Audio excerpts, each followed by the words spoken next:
As you know, more and more, and you've heard this certainly from me and also in a lot of the interviews I've done over the past little while, the church is looking to social justice as a critical element of the overall ministry of the gospel of Jesus Christ. It's not enough just to talk about the love of God. One has to demonstrate the love of God with both righteousness and justice at work at the same time. Well, we've got a great example of this in a couple who are joining me right now, Harry and Echo VanderWal from the Luke Commission working in Swaziland. Welcome. Thank you. Thank you very much, Jim. Where's your home base?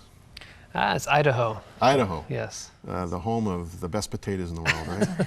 Idaho potatoes. I've always loved Idaho potatoes. But you're involved in Swaziland, and I know enough about your work to be impressed. And with the work that I'm involved in Africa, it seems to me that we're kind of on the same page. Yes. You're a doctor, I'm a clergyman, but we have a similar kind of a vision. And I'm thrilled to hear what you're doing. But you went into this ministry pretty much right out of med school. That's right. Which is not really the norm. No. Tell us how this all came about. Well, for Echo and myself, we've had a heart for missions since our youth, since I was 17, since she was 8 years old, so a long time. So during the whole time of training, the whole time of college, all those years, it was all focused on getting overseas to do mission work. And so I had the opportunity to go during my residency program, after finishing medical school, onto residency. In that time, I had a chance to meet some friends who had contacts in Swaziland. And so we went to Swaziland, having those contacts, and just saw the desperation of the people there. And with our heart for ministry as well, for medical missions, we just felt we had to keep going. We couldn't not continue to go.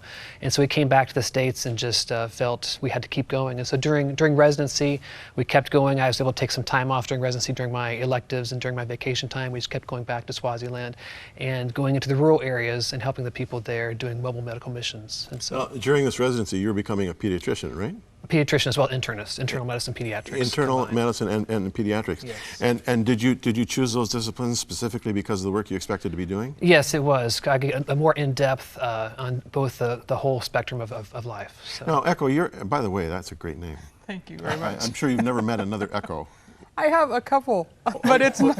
Really? Yeah. Well, I think it's a really cool name. Thank you. Greek mythology? No, my parents, I was born in the 70s, if that tells you anything. Oh, there you go, there you go, there you go. Say no more. But you're a registered physician's assistant. That's correct. Now, yes. that's a term I'm not familiar with. What is that? It's very much similar to a nurse practitioner. Right. And so the two of you are a great team, obviously. We are, yeah. And you also, let's take a look at this fridge magnet of yours. You got 4 wonderful looking boys, 3 of whom are triplets. Now, That's right. That's right. Were the triplets born first? They were, yes. So you didn't know any different? No. That's right. Yeah. Which is the best way to do it, right? That's right. Exactly right. That's right. Because if you know any different, it's enough to just kind of discourage you. They're all doing very well. How are the boys adapting to life in Africa, Echo? It's just been wonderful to have them there.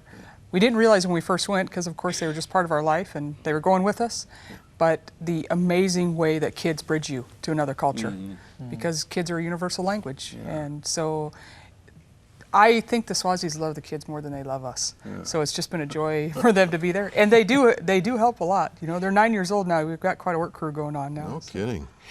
Now, you mentioned Swaziland was a factor right from the get-go. This was a friend of yours who put you on to Swaziland? Yes. And that's where you kind of bonded, that's where you became familiar. That's right. And now you're living and working there. Describe Swaziland to us. Most people don't even know where it is. It's down there kind of landlocked in South Africa. That's right. But tell us about Swaziland. It's a kind of a mountainous area, isn't it? There's part of it's mountainous, part of it is dipping down towards the Indian Ocean as well. So it's got kind of all spectrums. But it's a very small country. It's about the size of the state of New Jersey. So small on the scale of how big Africa is, as you know. About 1 million people live there, but it has the highest HIV rate of any country in the world. Yeah, what is the prevalence rate? And for those who are childbearing females, it is 42%. 42. I remember, I didn't hear the speech, but I read the report of the speech that the King of Swaziland made a few years ago when he said, if the current rate of HIV continues, our nation faces extinction. I thought that was a pretty powerful word. And then the president of Botswana made a similar speech not too long afterwards, using that E word again. I mean, that's how serious it is, right? It's very serious. Yes. Now, you're out there doing mobile medical clinical work, and while we're talking, we'll be rolling in some pictures of your work. That's one picture of the 3 vans with the trailers, very impressive. You're out there going to, in fact, I wasn't going to show this, but I want to just, our cameramen are pros. Take a look at this, friends, right on this side here. This is a map of Swaziland, and all of those hearts are various years where you have visited parts of Swaziland. It seems to me you've covered most of it. How in the world do you do it? I mean, the roads can't be all that good, right? I mean, in fact, sometimes you feel like the roads are river bottoms, right? That's right. They are. They are. They are river bottoms. But, you know, I was looking at those vehicles. I mean, they're not exactly 4x4s, are they? Well, actually, this year we've gotten some very strong vehicles. In previous years, we had much difficulty, but this year they are actually 4x4s. So when you go into an area, any warning? Do the people know you're coming? They sure do, yeah. We work very closely with the community, and we work through all the traditional structures. So the chief has to be approached before we come in, and they have to give approval, which of course isn't a problem because we've been there long enough to gain a reputation that they want the service. And so we go, and what we really try to do is connect with the community on today's problem. So there will be a community coordinator that will have gone to the dip tanks, which you know is where the cattle go, and to the churches, the schools, and the community centers in Bugatti, they call it there. And they mobilize the whole community. So usually when we go into a community, there's between 500 to 1,000 people waiting. Waiting for you. Yeah. And a lot of those would be young moms with little kids, right? That's right. Yeah. And grandmothers. And grandmas, Yes. because of the HIV/AIDS issue, right.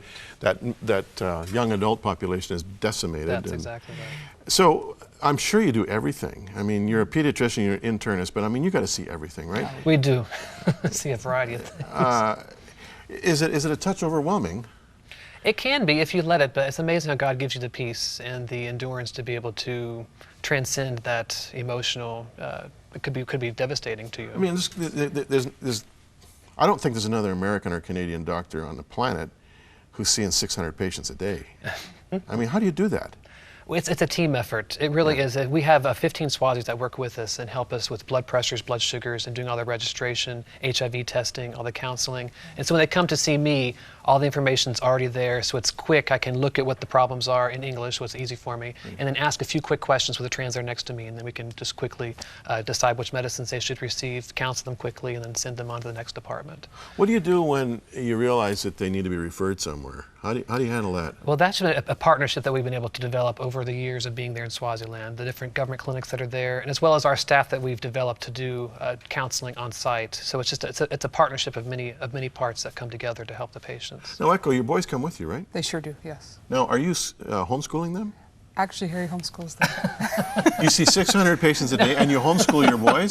Well, it's a video school program. What are you, Superman? No, no, it's a video school program. So they actually watch videos on our transport to the clinics, and they can watch, and then if they have any questions, I can be available to help. And how's their answer competency? questions. Is it pretty good? It's actually great, yeah. We were a bit anxious at first when we started it, but they're finishing 3rd grade now. People are commenting they're doing very well, so, Yeah. which is good.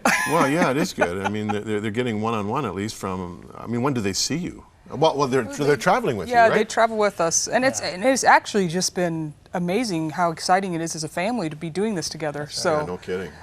This is going to have a huge impact on their lives. right. We hope so, we pray so. Oh, yeah. Any surprises? Like, this may be too general a question, but you think you're prepared, you think you're ready, and then you meet something you never imagined. If so, tell me a story or two. There are many stories. Well, for instance, there's a picture in your brochure here. No, it's not in your brochure. It's you showed me on your computer, of a baby who comes to you, whose face is burned. What's up with that? What happened there? That's a very interesting story, in fact. We came to a clinic, and we had this mother come with this, I guess, 6-month-old baby. And she came and she sat before me like all the patients do, and she unwrapped her child. And it kind of took me back because it was such a disturbing picture of this child, this baby. She'd been involved in a fire. Her lips were burned almost completely off. She had one eye that had been burned, and it had scarred down to the point that was almost covered with an infection around. And just it looked very disturbing to look at the child. But the child looked otherwise healthy, chubby, a normal infant as far as that goes. And so talking with the mother, try to counsel her as far as how the child's doing, what we can do. The story is interesting behind this child, though. It kind of shows the spiritual side of what goes on in Swaziland, all the spiritual warfare that we don't always see, but this child is good evidence of it. The child, apparently, mother walked into her hut where the child was at playing, and the child, she says, just erupted in flames. There was no fire around the child anywhere, just suddenly flames came upon the child. And so she quickly tried to take out put the flames out, rushed the child to the hospital. At that point, the child was, I think, between 1 and 2 months old, so very young. Took the child to the hospital after going there, after it took a while to get there, and received care. Was in the hospital for about, I think, a month or two is what she told us, and then came to our clinic. And apparently the story is our staff was quite concerned about this child as well. How did this happen? You know, being Christians there and being involved in the spiritual warfare that goes on there. How do we explain the situation that took place? And so talked to her, and apparently this child, after leaving the hospital, between the time of leaving the hospital and coming to see us at our mobile clinic, she had 2 other episodes where the child was in a hut and the flames overtook the hut, and then took the child out. The child wasn't burned that time. Another time, also another hut the child was in burst into flames, but the child was spared.